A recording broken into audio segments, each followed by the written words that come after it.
Следејќи го трендот на технологијата, се помалку млади луѓе се заинтересирани да бидат дел од некои фолклорни друштва и да се занимаваат со изучување и практикување на фолклорот во кој спаѓа целокупното творештво кај еден народ, традиција, обичаи, музика и традиционалните игри, тоест ората, но и материјалното остварување како што е ликовната орнаментика, носиите, занаетот, архитектурата.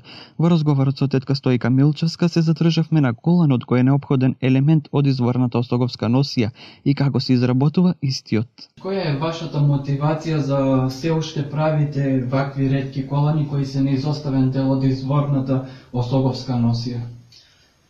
Па видите, ова е талент како прво, мерак.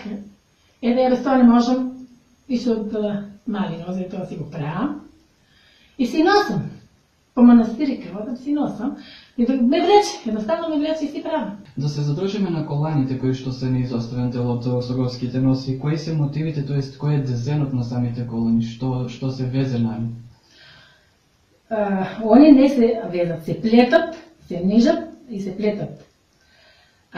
Со мали зрнца од модиста се земат секакви бои и се наниже се сплете.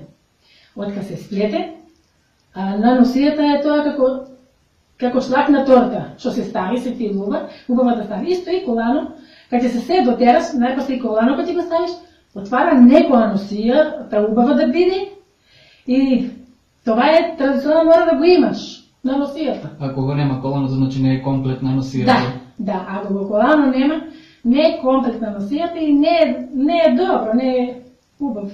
Постои ли некоја шема за да се исплете самиот колан? Дали треба да се бројат манистрите, каква боја, колку броеви да има, или тоа си иде само по себе?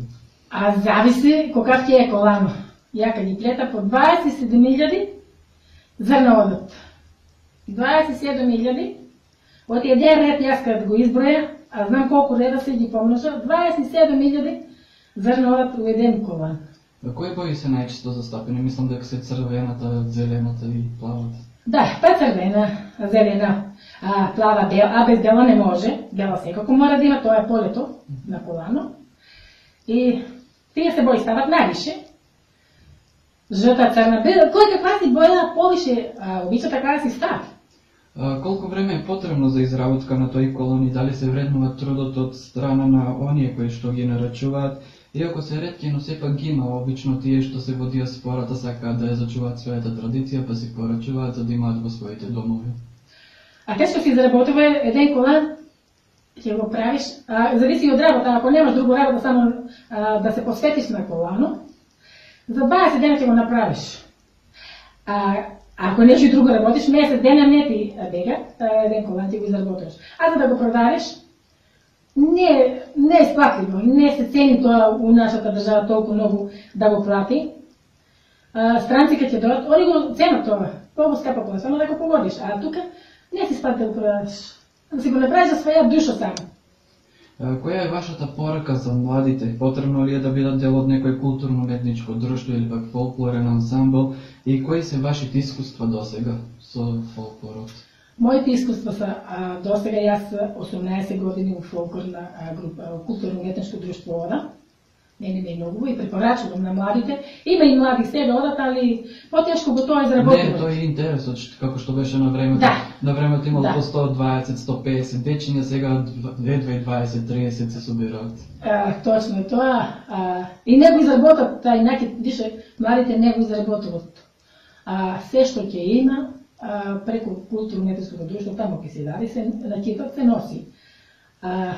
Било добро да има млади за да одат, да се вежбат, да играт, да носиите да ги негуват. Баш ме радува тоа. Да се биде дел од некој фолклорен ансамбл пред се е гордост и чест представувајќи ја својата држава на интернационално ниво. Тој е зелена карта за посета на сите држави во светот, создавање нови пријателства, запознавање на други култури и јазици, со учество на фестивалите. Затоа секој треба да го негува фолклорот и почитува творештвото на своите предци.